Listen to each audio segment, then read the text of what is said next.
À partir du 1er septembre 2026, le cacao de la Côte d'Ivoire change de statut. Pour pouvoir vendre son cacao en Côte d'Ivoire ou son café en Côte d'Ivoire, il vous faut impérativement avoir votre carte de producteur.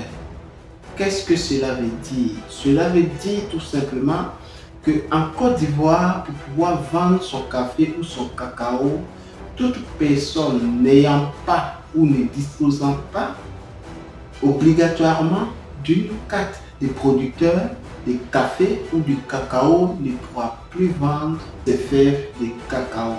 Cette mesure qui a été prise par le gouvernement, selon eux, afin de pouvoir régulariser le secteur, afin de pouvoir mieux contrôler le secteur, vérifier la traçabilité des différents fèves qui sortent depuis la Côte d'Ivoire ou qui sont commercialisés sur le territoire. Alors, plusieurs personnes s'interrogent, est-ce une bonne chose ou est-ce un piège pour pouvoir mener les producteurs de cacao encore à mieux croupir dans la pauvreté?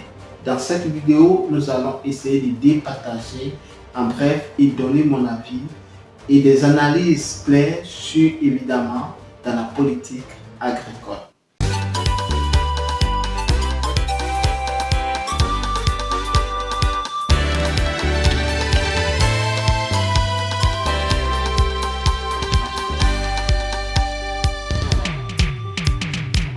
Bienvenue sur ce numéro de politique agricole dont aujourd'hui nous allons parler encore du secteur du cacao dont j'avais dit en intro à partir du 1er septembre 2026, tous les producteurs de cacao doivent avoir une carte afin de pouvoir vendre leur cacao. Sinon, ces derniers ne pourront pas écouler leurs marchandises. Ici, nous allons passer à des analyses très froides et concrètes, très précis afin de dire tout ce qui est comme remarque dans ce secteur, afin de aussi, pourquoi pas, pousser le gouvernement à pouvoir aussi essayer de voir les réalités en face, comme on le dit, nous sommes en Afrique. Comme on ne cesse de répéter sur les différentes chaînes et sur les différents médias, nous constatons avec voilà, une grande joie le développement massif de la Côte d'Ivoire. Mais ce développement-là a des inconvénients aussi qui font que plusieurs personnes se retrouvent dans la rue. Donc dans mes propos, une fois j'ai discuté avec un ami et j'avais dit tout simplement que peut-être dans 10 ou 15 ans en Côte d'Ivoire, toutes les petites activités existantes seront obligées d'être fermées parce que le gouvernement va obliger tout un chacun à pouvoir se déclarer en entreprise. Et donc, il m'a dit non, ça c'est pas possible et que pour l'Afrique, ce n'est pas dans ces années. Avec le développement que nous constatons en Côte d'Ivoire et qui d'ailleurs, on voit un développement que ce soit dans le secteur de l'immobilier, dans le secteur de l'agriculture, hein, pourquoi pas.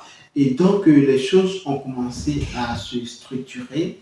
Et voilà, les choses deviennent de plus en plus dures pour les parents producteurs. Pourquoi est-ce que ici, je vais insister ici sur l'acquisition des cartes de producteurs afin de pouvoir vendre le cacao ou le café, ça touche les deux secteurs, qui pour moi, à mon avis, ce n'est pas à point où ce n'est pas du tout accueillant pour les producteurs de cacao. Alors, il faut comprendre deux choses claires. Il y a la vente avec traçabilité et la vente qui n'est pas traçable. Et ça, vous allez me dire que c'est contre la loi, c'est hors la loi. Moi, je vous dis les faits du terrain, ce qui se passe réellement. On a vu des documentaires ici où il y a des acheteurs qui vont dans les forêts classées et qui achètent toujours les fèves et qui achètent aussi les fèves qui sont dans les forêts voilà, normales, qui ne sont pas classées et qui sont tracées déjà. Donc, ici, à comprendre, on voit qu'il y a des produits qui sont soi-disant tracés, qui sont achetés, et il y a des produits qui ne sont pas tracés, qui sont achetés. Donc, le gouvernement de Côte d'Ivoire afin de pouvoir empêcher tout acteur qui n'est pas dans l'égalité, c'est-à-dire dont ces plantations ou ces produits ne sont pas tracés, sera contraint de pouvoir abandonner son champ, évidemment, afin de ne pas pouvoir vendre ses fèves. Parce que ce mesure-là vient ici empêcher plusieurs personnes à pouvoir exercer leur activité. Et quand bien même, frère, certaines personnes produisent le cacao, voilà, dans les zones autorisées par le gouvernement de Côte d'Ivoire, ne sont pas encore enrôlés pour pouvoir avoir leur carte de producteurs. Donc, c'est dans l'optique de cela que il y a de cela 2 à 3 jours que j'ai reçu l'information par voilà, l'internaute qui voilà, m'a proposé de pouvoir faire passer ce message. Pour moi, c'est très clair. La lame est claire. Ici, il n'y a plus de pitié. Quand vous voyez un pays qui est en train de se développer au fur et à mesure, les grandes industries commencent à s'installer. Nous avons vu récemment l'ouverture de multinationales qui, voilà, de son usine de transformation du cacao à des milliards de francs CFA qui ont été investis. Et vous avez vu encore, je ne vais pas moi du tout me cacher dans cette vidéo, les frais Diakité du côté de Thibaut et d'Abidjan qui se sont installés et qui d'ailleurs, ces jumeaux-là sont en train de faire un travail formidable dans ce secteur. Donc pour eux, ça commence à menacer ces grands groupes-là. Et donc tous ces investisseurs autour de notre filière café-cacao commencent à s'interroger d'ailleurs et qui ont déjà commencé à mettre leur stratégie en place. Pousser le gouvernement à pouvoir interdire complètement la vente des produits issus des forêts non classés. Et qui, par derrière ces mêmes grands groupes-là, passent derrière eux pour acheter ce cacao, soi-disant produit illégalement, afin de pouvoir booster leur chiffre d'affaires. Et qui d'ailleurs, ces différents achats-là ne sont jamais expliqués dans nos différents médias. Ce il ne faut pas confondre ici est que les frais Diakité aussi ils achètent aussi les cacao qui sont tracés avec les normes. Mais à contrario, leur avantage est que quoi? Ces frères-là, eux, ils sont les fils des producteurs, ils ont grandi avec les producteurs. Donc, généralement, qu'est-ce qu'ils font? Ils vont vers euh, les frères, les pères avec qui ils ont passé l'enfance, avec qui, voilà, ces parents-là les ont vus grandir et ont proposé de pouvoir prendre leurs produits et vendre leurs produits. C'est ainsi que ces deux ont commencé à pouvoir établir leur système dans la transformation du cacao en Côte d'Ivoire. La nouvelle qui vient de tomber ici ne concerne pas que le cacao-culteur, mais concerne aussi ceux de la filière du café.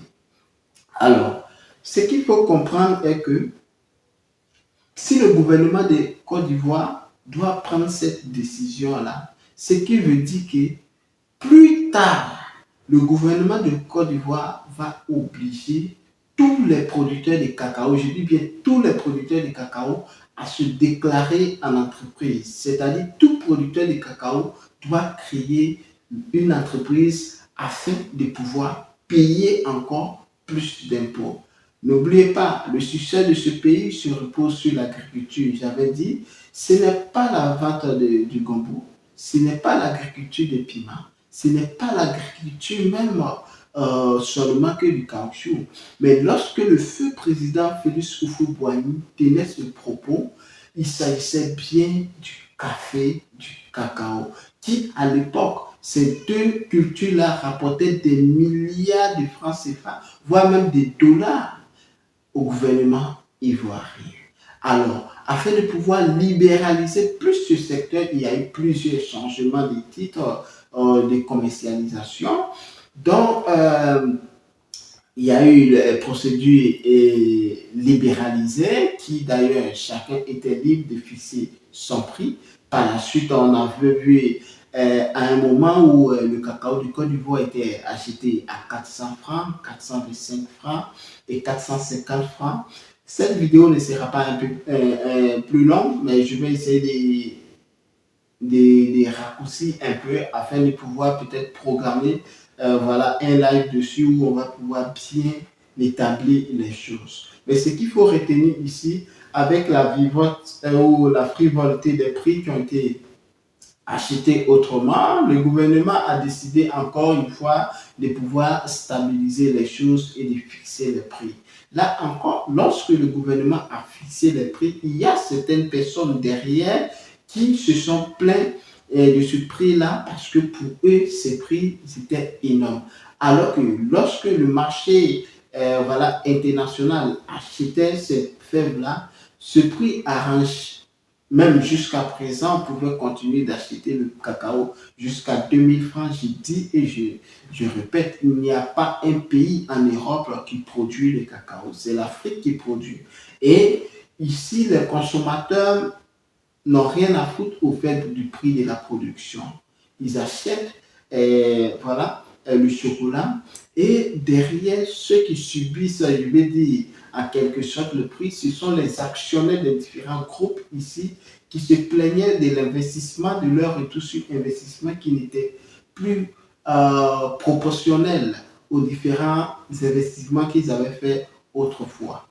Donc, c'est ce qui a commencé à jouer sur ces différents groupes-là et qui, d'ailleurs, ont commencé aussi à pouvoir se positionner en Afrique. Donc, il faut comprendre que, quand bien même vrai, il y a eu des groupes qui se sont installés en Afrique afin de pouvoir acquérir ces matières premières-là.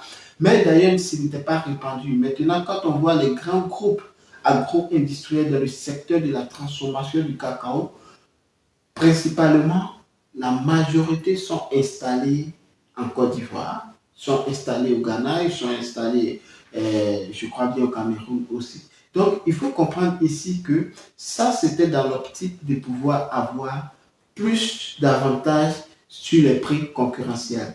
Alors, n'oubliez pas que Machiavel a dit que pour pouvoir avoir une puissance sur sa colonie, il faudrait que le colon puisse partir vers la zone où il colonise afin de pouvoir asseoir sa puissance. Donc, en termes de stratégie d'investissement et en termes de stratégie de développement, toute personne désirant avoir un plus sur la commercialisation à un prix défiant toute concurrence se doit de se rapprocher des zones de production. C'est dans l'optique que nous avons vu les grands groupes comme Cargill, Barry Goldberg, Olam et je peux en citer plus qui se sont rapprochés des différentes zones de production.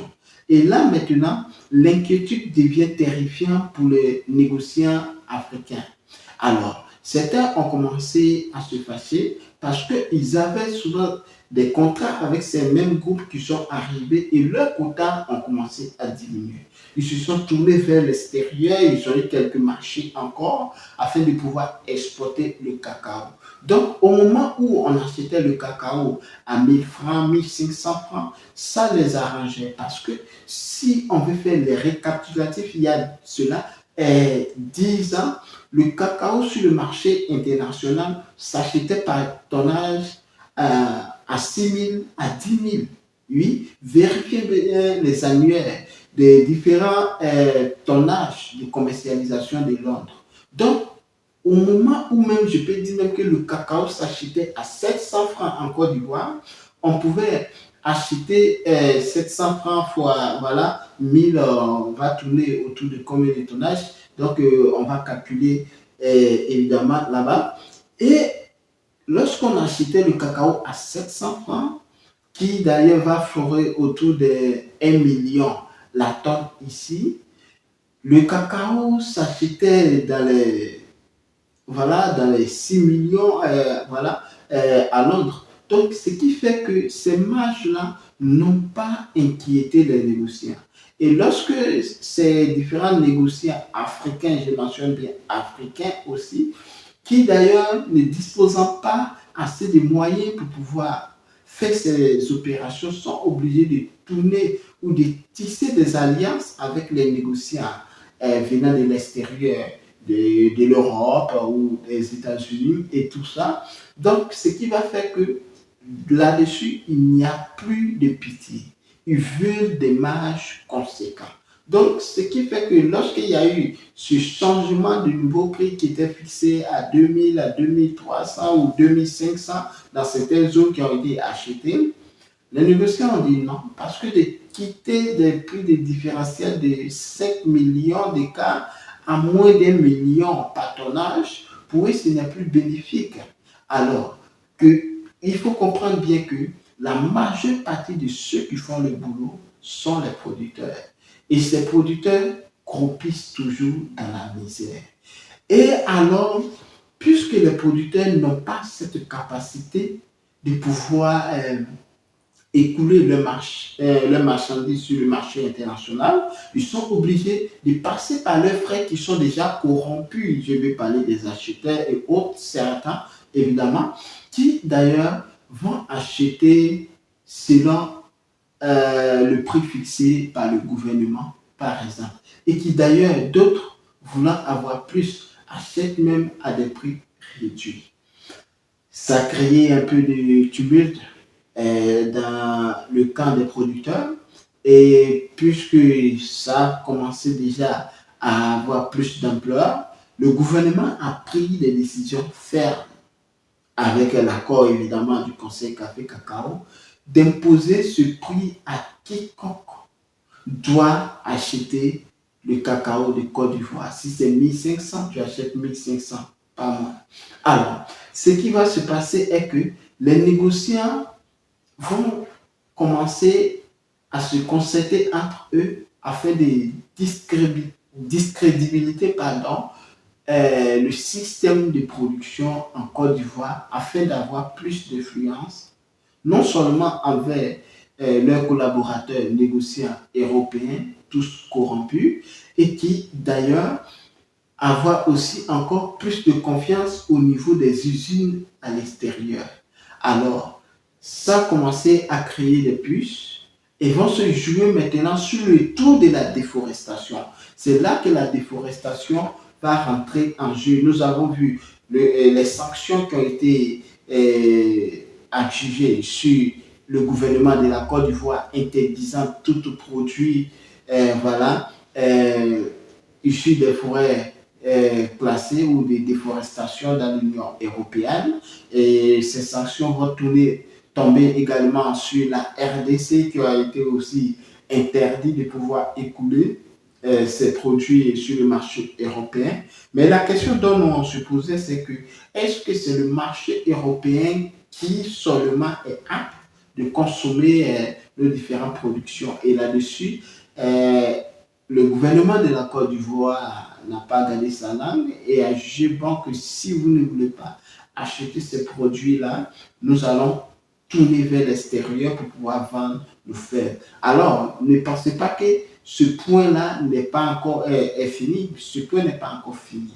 Alors, ces derniers encore vont user d'autres stratégies afin toujours de protéger l'environnement, de l'agroforesterie et de la lutte contre la déforestation avec un pouvoir, cette lutte financée par les mêmes grands groupes agro-industriels afin de s'accaparer du marché mondial du cacao ou même du café ou des matières premières africaines.